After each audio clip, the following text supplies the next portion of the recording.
എന്താണ് അതിനുള്ള സാമൂഹ്യ പ്രസക്തി? അതിന് സമൂഹത്തിന് എന്ത് നൽകാനുണ്ട്? ഇവിടെയാണ് മാനവ വിരുദ്ധ ബന്ധം നമ്മുടെ തലക്കെട്ട് പ്രധാനമാകുന്നത്. ഇതുവഴി എന്താണ് കൊടുക്കാനുള്ളത്? കൊടുക്കാനുള്ളത് നേരത്തെ പറഞ്ഞതുപോലെയുള്ള സിഫിലിസും മനോരോഗവും ആത്മഹത്യയും തകർച്ചയും മാത്രം. വേറെ എന്താ കൊടുക്കാനുള്ളത്? ജീവിത നിഷേധത്തിൻ്റെ തത്വശാസ്ത്രത്തിന് ലോകത്തിന് ആകെ ഒരു പഴയ ശാസ്ത്രത്തിൻ്റെ കോലം ഞാൻ ആദ്യം തന്നെ പൊളിച്ചു കഴിഞ്ഞു. ശാസ്ത്രം ഇതുകൊണ്ടാണ് വളരുള്ളൂ. ശാസ്ത്രം വളരില്ല, തളരുകയാണ് ചെയ്യുക എന്നുള്ള ക്ലിയറാണ്. ചരിത്രമാണ് പറയുന്നത്, വസ്തുതയാണ് പറയുന്നത്.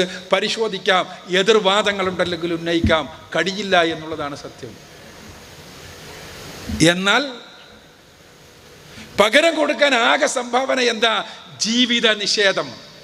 ജീവിതത്തിന് ഒരർത്ഥമില്ല, അതുകൊണ്ട് എത്ര സമയം കിട്ടുന്നു അത്രയും ആസ്വദിച്ചോ എന്നുള്ള ചിന്ത. അത്രയും ആസ്വദിച്ചോ. ആ ആസ്വാദനത്തിന് എന്തൊക്കെ പെടും? പലതും പെടും. എന്തുകൊണ്ടാണ് മയക്കുമരുന്നുകൾ അപകടകരമാകുന്നത്? അവർക്കാകെ ധാർമ്മികതയ്ക്ക് എന്താ പ്രശ്നമുള്ളൂ? എന്ത് മാത്രമേ ഉള്ളൂ? മറ്റൊരാളെ ആക്രമിക്കാൻ പാടില്ല, മറ്റൊരാൾക്ക് പ്രയാസം ഉണ്ടാക്കാൻ പാടില്ല എന്നതാണ് ഇപ്പോൾ പറയാറുള്ള ഒരു ധാർമ്മികതയുടെ അടിത്തറ. അപ്പോഴോ മയക്കുമരുന്നുകൾ ആർക്കും പ്രയാസമില്ലല്ലോ. ആ കുടിക്കുന്ന ആൾക്ക് മാത്രമല്ലേ ഉള്ളൂ. എന്താ പ്രശ്നം? ഒരു പ്രശ്നവുമില്ല, ചെയ്തോട്ടെ. അതേപോലെ തന്നെ പരസ്പരം സമ്മതമാണെങ്കിലുള്ള രതി. ഏതൊക്കെ തരത്തിലുള്ള രതി? ജന്തുരതി സമ്മതിക്കണം. അതെ, ഹ്യൂമണിസ്റ്റുകൾ അഥവാ ഇവിടുത്തെ നാസ്തികന്മാർ പറയും ഞങ്ങൾ ഹ്യൂമണിസ്റ്റുകളെന്ന.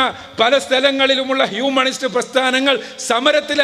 ചില രാജ്യങ്ങളിൽ ജന്തുരജി ബെസ്റ്റിയാലിറ്റി നിയമം മൂലം നിരോധിച്ചിട്ടുണ്ട്. പാടില്ല, അത് സ്വാതന്ത്ര്യം എന്നാ പറയണത്. എനിക്കൊരു ജന്തുവുമായി രമിക്കണം എന്ന് ആഗ്രഹം ഉണ്ടെങ്കിൽ അത് തടയാൻ നിങ്ങൾക്ക് എന്ത് അധികാരം എന്നാണ്? അപ്പൊ കൺസെന്റ് ഇല്ലല്ലോ എന്നാണ് എതിർവാദം ഉന്നയിക്കുന്ന നാസ്തികന്മാരുടെ വാദം. കൺസെന്റ് ഇല്ലല്ലോ, അവിടെ നിന്ന് സമ്മതം കിട്ടിയിട്ടില്ലല്ലോ ജന്തുവിൻ്റെ അടുത്തുനിന്ന്. അപ്പോൾ തിരിച്ചുള്ള ചോദ്യം എന്താണ്? സാധാരണ ജന്തുക്കൾക്ക് സമ്മതം കൊടുക്കാറുണ്ടോ? ഇല്ലല്ലോ, അവിടെയും നിൽക്കണില്ല. അപ്പോൾ ജന്തുക്കൾക്ക് സമ്മതം കൊടുക്കണില്ലെങ്കിലും അവർക്ക് രണ്ടു കൂട്ടർ രതി ആസ്വദിക്കണുണ്ടല്ലോ എന്നാണ്. അപ്പോൾ അതാ പഠന റിപ്പോർട്ട്, ശാസ്ത്രീയമായ പഠന റിപ്പോർട്ടാ. ഞാൻ നായയുമായി രമിച്ചു, അതിന് രതിമൂർച്ചയുണ്ടാകുന്നത് എനിക്ക് അനുഭവമുണ്ടായി. കഴിഞ്ഞില്ലേ? അതുകൊണ്ട് ആ ന്യായം പൊളിഞ്ഞു. ഞാൻ ഒറാങ്ങൊട്ടാങ്ങുമായി രമിച്ചു, അതിന് രതിമൂർച്ചയുണ്ടായതായി എനിക്ക് അനുഭവിക്കാൻ കഴിഞ്ഞു. ഇത് ശാസ്ത്രീയമായ പഠനങ്ങളാ. എങ്ങോട്ടാ കൊണ്ടുപോണേ? ശവരതി, നാക്രോഫിലിയ, ശവരതിക്ക് വേണ്ടി വാദിക്കുക. എന്താണ്? ശവമായി ഇനി ഏതായിരുന്നാലും അതിനെ കൊണ്ടൊരു ഉപകാരമില്ല.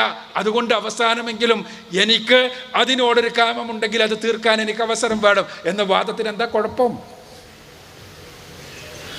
അഗമ്യഗമനം, ഇൻസെസ്റ്റ്, അതിനുവേണ്ടി വാദിക്കുക, അതിനുവേണ്ടി ക്യാമ്പയിനിങ് നടത്തുക. ലോകത്തെ ഹ്യൂമണിസ്റ്റ് പ്രസ്ഥാനങ്ങൾ ചെയ്യുന്ന മഹാസേവനങ്ങളാണ്. ആ ക്യാമ്പയിനിങ് എന്താണ്? ഇൻസെസ്റ്റ് എന്ന് പറഞ്ഞാൽ എന്താ? മാതാപിതാക്കൾ മക്കളുമായും, മക്കൾ മാതാപിതാക്കളുമായും, സഹോദരങ്ങൾ പരസ്പരവുമെല്ലാമുള്ള ശാരീരിക ബന്ധം. എന്താ കുഴപ്പമെന്നാ ചോദ്യം. കേരളത്തിലെ പ്രമുഖനായൊരു യുക്തിവാദി തൻ്റെ മകനെയും മകളെയും വിവാഹം കഴിപ്പിക്കാൻ വേണ്ടി ശ്രമിച്ചല്ലോ. സമയത്ത് നാട്ടുകാർ പോയാണ്ട് പറഞ്ഞു, നിങ്ങൾ യുക്തിവാദം പറഞ്ഞാണെന്നോളി, നിങ്ങളത് ചെയ്താൽ ചിലപ്പോൾ മക്കൾ ചിലപ്പോൾ ഉണ്ടാവും, വാപ്പിയും ചിലപ്പോൾ ഉണ്ടാവില്ല കേട്ടോ. അത്ര ധൈര്യമുള്ളൂ. ഭയങ്കര വിപ്ലവം ഉണ്ടാക്കാൻ ശ്രമിച്ചതാണ്. നിങ്ങൾ നോക്കുക, ആ വിപ്ലവത്തിൻ്റെ പ്രത്യേകത. ഒരു 10-15 കൊല്ലം മുമ്പ് ആ വിപ്ലവം പറഞ്ഞ ആളുകൾക്ക് ഇപ്പം പറയാൻ പറ്റൂല. അതിൻ്റെ ജനിതകമായ പ്രശ്നങ്ങൾ പുതുതായി നമ്മൾ പഠിച്ചു, മനസ്സിലാക്കി. അവ 12 കൊല്ലം മുമ്പ് അത് ചെയ്തിരുന്നെങ്കിലോ? ഇതാണ് അവസ്ഥ. ഓരോ രംഗത്തും ഇത്തരം നാറിയ ധാർമ്മികത. ഇപ്പം എന്താ? സ്വവർഗരതിയുമായി ബന്ധപ്പെട്ട ഒരുപാട് ചർച്ചകൾ നടക്കുന്നുണ്ടല്ലോ. ഇന്ത്യയുടെ സുപ്രീം കോടതി അടക്കം ലോകത്ത് മുഴുവനും സ്വവർഗരതി നിയമം മൂലം അനുവദിക്കപ്പെട്ടു. തീർച്ചയായും അതിന് നിയമപരമായ പരിരക്ഷയും മറ്റൊരു വിഷയങ്ങളാ. സ്വവർഗരതി അത് പ്രകൃതിപരമാണെന്ന് സ്ഥാപിക്കാനാണ് അവർ ശ്രമിക്കുന്നത്. ജനിതകമാണ്. അതിനെന്താ തെളിവുണ്ട്, ഒരുപാട് ജീൻ തെളിവുകൾ. അത് ആ വിഷയത്തെ വളരെ സമഗ്രമായി സ്വവർഗരതി അവകാശമോ വൈകൃതമോ എന്ന പുസ്തകത്തിൽ വളരെ കൃത്യമായി ഗണ്ണിച്ചിട്ടുണ്ട്. നിങ്ങൾക്ക് പരിശോധിക്കാവുന്നതാണ്. ഞാനിവിടെ പറയുന്നത് ഇതാണ്, ആ സ്വവർഗരതിക്ക് അനുകൂലമായി അമേരിക്കൻ സൈക്കാട്രിക് അസോസിയേഷൻ്റെ ജേണലിൽ ലേഖനം പ്രസിദ്ധീകരിപ്പിച്ചു. ആദ്യം പഠനം പ്രസിദ്ധീകരിപ്പിച്ചു, അത് ജനിതകമാണെന്ന് വരുത്താൻ വേണ്ടി. ആ പഠനം അതിൻ്റെ അടിസ്ഥാനത്തിലായി ഇന്ന് ലോകത്ത് മുഴുവനും സ്വവർഗരതി നിയമവിധേയമാക്കുന്ന നിയമമാറ്റങ്ങൾ ഉണ്ടായത്. പക്ഷേ നമ്മൾ അറിയണം, ആ ലേഖനം പ്രസിദ്ധീകരിച്ച് കൃത്യം 2 വർഷം കഴിഞ്ഞിട്ട് അതേ അമേരിക്കൻ സൈക്കാട്രിക് അസോസിയേഷൻ്റെ ജേണലിൽ വന്ന അടുത്ത ലേഖനം നമ്മൾ എല്ലാവരും ശ്രദ്ധയോടുകൂടി അതിൻ്റെ ഹെഡിങ് പഠിക്കണം. അതെന്താ? പീഡോഫിലിയ ഈസ് ജനറ്റിക് എന്നാണ്. പീഡോഫിലിയ എന്ന് പറഞ്ഞാൽ ശിശുരതി. കുട്ടികളെ കാണുമ്പോൾ, പൈതം മക്കളെ കാണുമ്പോൾ അതിനോട് രതി, ആവേശം ഒരാൾക്ക് തോന്നുന്നുണ്ടെങ്കിൽ അതിനയാളെ കുറ്റം പറഞ്ഞിട്ട് കാര്യമില്ല. അങ്ങനെ ജനിച്ച ആളാണ് അയാൾ. അവിടേക്കാണ് പോകുന്നത്. അപ്പോൾ അങ്ങനെ ജനിച്ച ഒരാളാകുമ്പോൾ ആ കുട്ടിക്കും കുഴപ്പമില്ല, അയാൾക്കും കുഴപ്പമില്ലെങ്കിൽ പിന്നെന്താ? കൺസെൻ്റ് ഉണ്ട്. കുട്ടികളുടെ അവകാശങ്ങൾ ഭയങ്കരമാണ്. അതുകൊണ്ട് തന്നെ കുട്ടികളുടെ കൺസെൻ്റ് കിട്ടിയാൽ മതി. ഇങ്ങോട്ടാണ് പോകുന്നത്.